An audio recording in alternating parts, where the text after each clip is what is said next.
de una breve pausa, hoy nos reencontramos en la puerta abierta para dar inicio al tercer ciclo. Sean bienvenidos. Bolivia celebra 192 años de independencia este 6 de agosto. Nuestra historia tuvo muchos matices y momentos definitivos para la conformación del Estado republicano.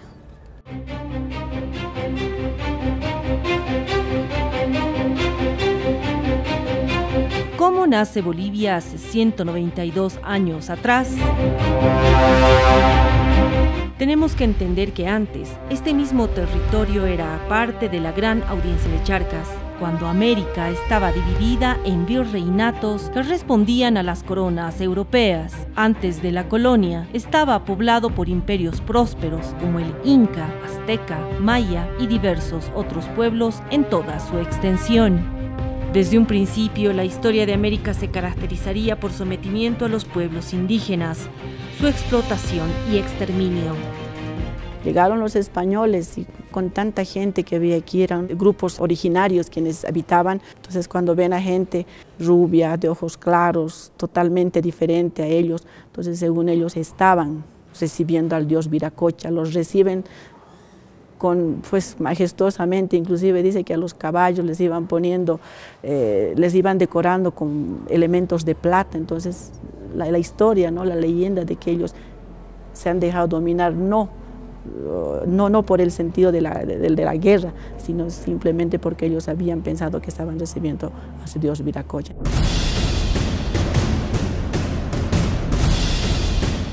La opresión durante la colonia genera la injusticia, la sobreexplotación, casi esclavitud de los pueblos indígenas, y por tanto es el instante en que se van a dar también momentos históricos de resistencia y de liberación. Entre las regiones establecidas para 1700, Charcas era el centro más próspero y densamente poblado, debido a la explotación de los indígenas en la minería de la plata. Cuando ellos llegan, empiezan a explotar el Cerro Rico y bueno, surge una voz desde Cantumarca pregonando que toda la riqueza era de los que vivían aquí, ¿no? El gran Chaquicatari es el personaje que nosotros recordamos como uno de los primeros en lo referente a la lucha indígena con relación a la tierra, al territorio, a lo nuestro.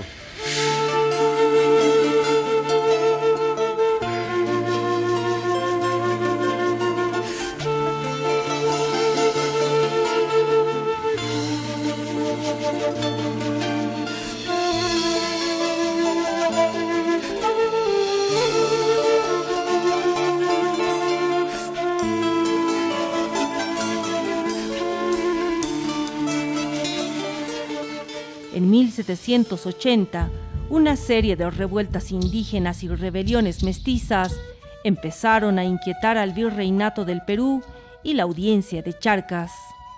Un otro acontecimiento fundamental que va a tomar el apellido de Tomás Katari, ¿no? Y Túpac Katari. Estamos hablando del hombre que va a sitiar La Paz en 2 oportunidades. Cerca de 3 siglos habría de durar la lucha de los indígenas por su libertad. En 1809, el 25 de mayo en Chuquisaca, se daría el primer grito libertario de América. Si bien en ese momento la corona española había sufrido la invasión de Napoleón, las ciudades en América comenzaron todas a rebelarse contra la invasión napoleónico-francesa. El movimiento se inició como gatillo con esas características circunstanciales. Sin embargo, el paso más grande se dio en la Universidad de San Francisco Javier. Los estudiantes de todas las regiones que se habían concentrado en esta universidad después del 25 de mayo de 1809 salieron a sus lugares de origen a continuar con la idea independentista, la idea emancipadora. No otra cosa es el 16 de julio en La Paz, el 10 de agosto en Quito, el 25 de mayo de 1810 en Buenos Aires, y aquí el 25 de mayo de 1809 se pone fin a la época colonial y comienza la Guerra de la Independencia.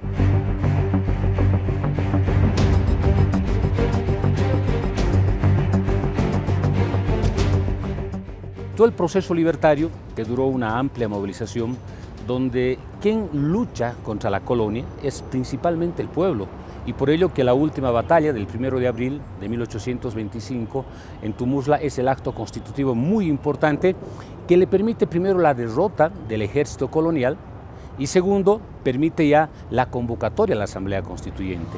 El 6 de agosto de 1825, tras la convocatoria del mariscal Antonio José de Sucre, se firma el Acta de la Independencia en la Casa de la Libertad.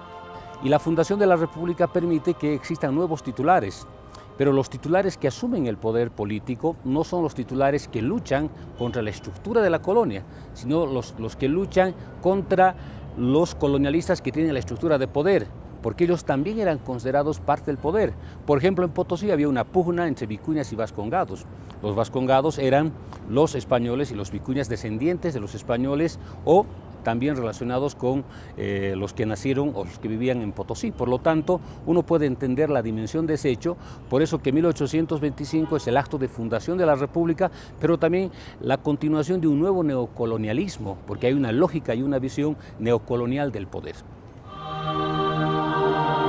Las provincias del Alto Perú, firmes y unánimes en tan justa y magnánima resolución, protestan ante la faz de la tierra entera que su voluntad irrevocable es gobernarse por sí mismas y ser regidas por la Constitución, leyes y autoridades que ellas propias se diesen y creyesen más conducentes a su futura felicidad.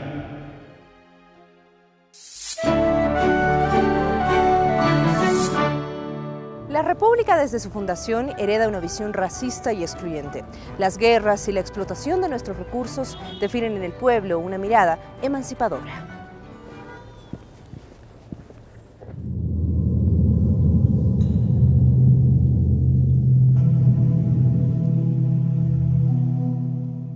Nacía un nuevo estado, junto a toda Latinoamérica que comenzaba a moldearse. Cada una de las naciones configuraba su territorio. Bolivia, con una población mayoritaria de indígenas y mestizos, sería gobernada por élites que velaban por sus intereses antes que del colectivo. Ya con la independencia se generan oligarquías. En Potosí se cimienta el tema de la explotación de la plata, en este caso ya no los españoles, sino ya vienen los empresarios privados y estos ejercen hegemonía en lo que es la decisión del Estado. La lucha por la tierra y las materias primas, base fundamental del desarrollo de las nuevas naciones, condujo a los países a enfrentarse en guerras que modificarían sus territorios.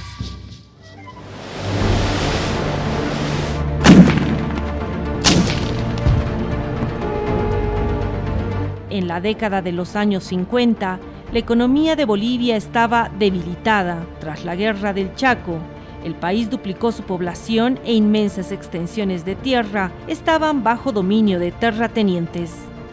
La minería estaba controlada por los varones del estaño. El Estado recibía una mínima parte de las ganancias. Nuevamente, las condiciones de explotación y pobreza llevarían al levantamiento del pueblo frente a las oligarquías. La movilización del 52 es el segundo momento constitutivo porque no se modifica la Constitución en ese momento aún, pero básicamente se crea un nuevo escenario. Primero hay la fundación de la Central Obrera Boliviana el 17 de abril, a pocos días de la Revolución del 52, hablamos de 8 o 9 días. Ese es un elemento muy importante y muy fundamental para comprender la historia política posterior a la Revolución del 52. El segundo elemento es la nacionalización de la minería, le quita el control del poder económico y por lo tanto el poder político a la rosca minero. La reforma agraria, que es el otro paso sustantivo, que son hechos elementales y fundamentales. Y el voto universal es anular de manera taxativa la concepción colonial y racista que tenían los que se apropiaron del país desde 1825. Nuevas condiciones parecían darse en el país, pero una dura época de dictaduras militares que se repetían en toda Latinoamérica estancarían nuevamente a Bolivia. La clase obrera, otra vez en lucha, recuperaría la democracia en 1982, pero con una economía estancada, una inflación anual de 200% que generaría una depresión económica. Como respuesta ante esta crisis, inicia otra época funesta para el país con la aplicación del modelo neoliberal. Por eso que la visión estratégica del neoliberalismo fue cesar la actividad minera, darlas a un sector de las cooperativas, privatizarlo y dejar a la clase obrera prácticamente en la calle. Esa clase obrera que luchó contra la dictadura militar, esa clase obrera que conquistó la democracia, esa clase obrera que nos dio la democracia a millones y millones de bolivianos, fue sancionado política, militarmente, por el neoliberalismo, porque la primera decisión, a 6 días del mandato, o a 23 días del mandato, el 29 de agosto, dicta el 21060 y procede al cierre de las minas y a la relocalización. No se vislumbra salvación posible sin un plan de estabilización global que corrija el desbarajuste existente en la nación. El tiempo dirá si estuvimos a la altura del desafío o si contribuimos a profundizar la desgracia de más de 6 millones de seres humanos. Son momentos muy duros los que hemos vivido, sobre todo aquellos que estamos en las generaciones 70, 80 y parte de los 90. Porque en esta época se ha sobrepuesto los intereses de sectores privados a los intereses colectivos. No volverán a sangrar las calles del campamento, ni se escucharán lamentos en las noches de San Juan. Y si nos quitan el pan a fuerza de dictaduras, nuestra lucha será dura por pan y por libertad. Nos encontramos en el último tiempo con que esas luchas nuevamente, en momentos de opresión, desde la pobreza a la opresión directa de la fuerza, las dictaduras militares, las medidas económicas en contra del pueblo, la privatización de sus recursos naturales, el haber hecho del agua una mercancía para el beneficio de empresas transnacionales, va a generar nuevamente en los movimientos indígenas y en los movimientos sociales la ruta por la cual empieza a transitar un proceso de liberación, un proceso de libertad y de emancipación.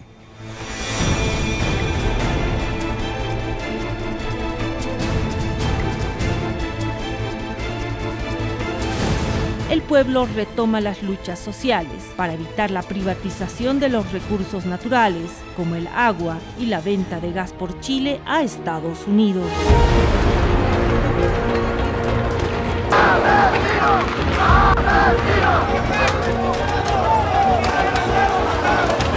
Como si fuera una izquierda, nos están baleando. 3 balazos le han dado al joven de la cabeza. Lo que fue la estrategia para la derecha fue también su derrota. Sí, la derecha concentró gran parte de sus esfuerzos en la privatización de los hidrocarburos en el país. Y que también fue la derrota, porque no te olvides que Sánchez de Lozada huye del país después de querer vender nuestro gas a mercados norteamericanos por puertos chilenos.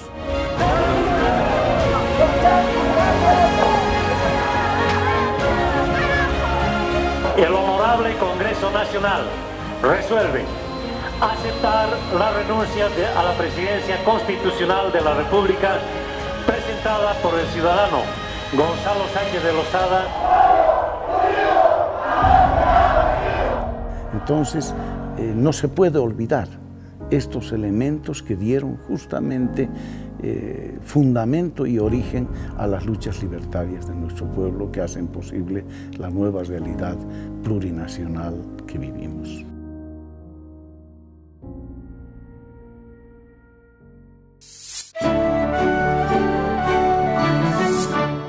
Bolivia, a través de la revolución, busca reivindicaciones sociales. Sin embargo, no se plasman plenamente hasta que se concreta un proceso construido por la propia población. Y como nunca en nuestra vida republicana, la mujer, sin discriminación alguna, actúa en la contienda electoral. Se pensaba siempre que la lucha armada era la única posibilidad de liberación de nuestros pueblos. Y el momento en el que el pueblo fue capaz de apropiarse de la democracia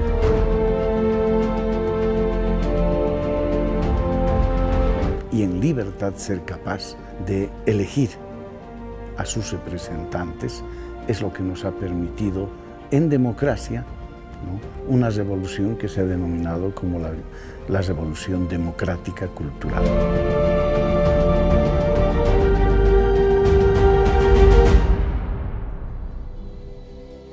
Queda usted posesionado como presidente constitucional.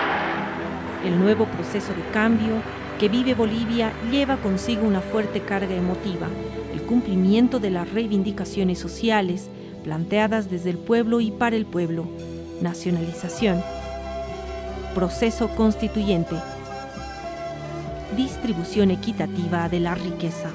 El pueblo luchó, pero no dirigió los momentos políticos de su conquista, ni en 1825 ni en el 52. En cambio, el 2000, el pueblo luchó y el pueblo se dirige a sí mismo. Esa es la modificación drástica. Acá, en este gobierno, no existen usurpadores. En este gobierno, en nuestro gobierno, lo que existen son protagonistas políticos de este momento histórico. El 52, la burocracia del MNR y el estilo político del nacionalismo usufructó la lucha de campesinos y obreros. Lo mismo en 1825. Los que no dispararon una sola bala, los que no cabalgaron ni un kilómetro en un caballo, dirigieron la fundación de la República en la Asamblea Constituyente. En cambio, en 2005, los que protagonizamos la resistencia a la dictadura militar, los que resistimos al neoliberalismo, los que luchamos por la Asamblea Constituyente y la nacionalización, estamos dirigiendo el Estado. Esa es la modificación sustantiva en este momento político, por eso que la legitimidad de nuestras políticas y la de Evo son sustantivas porque emergen del sentimiento y del corazón popular.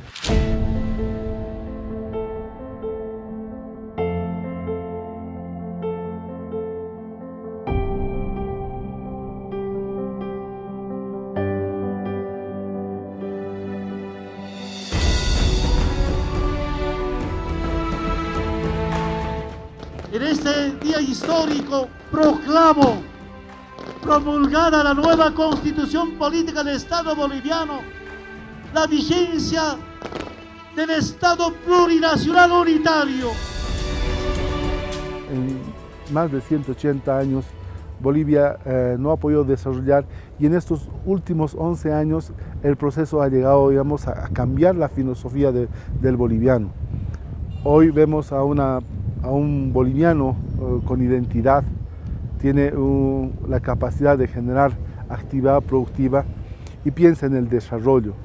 Los recursos que provienen de la nacionalización nos permiten desarrollar hoy el proyecto a nivel industrial de litio, o desarrollar la planta petroquímica, la separadora de líquidos o la planta de urea en Bulo Bulo. Es decir, hemos entrado a la fase de la transformación y la industrialización de los recursos naturales.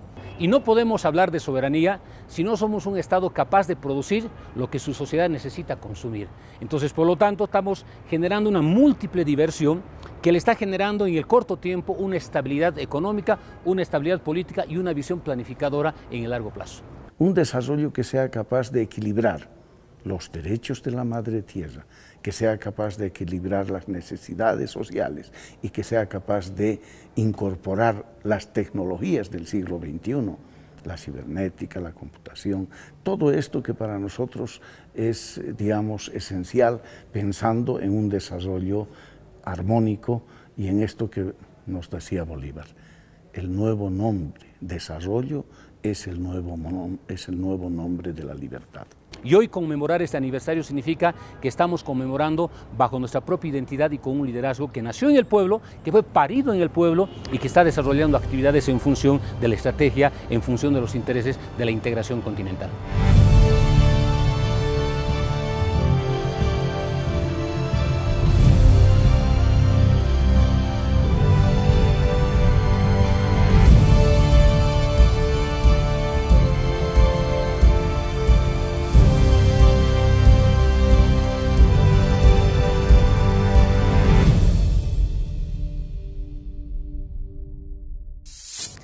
Gracias por acompañarnos en esta nueva etapa. En este ciclo, A Puerta Abierta se reprisará todos los sábados a partir de las 17:30 por este canal.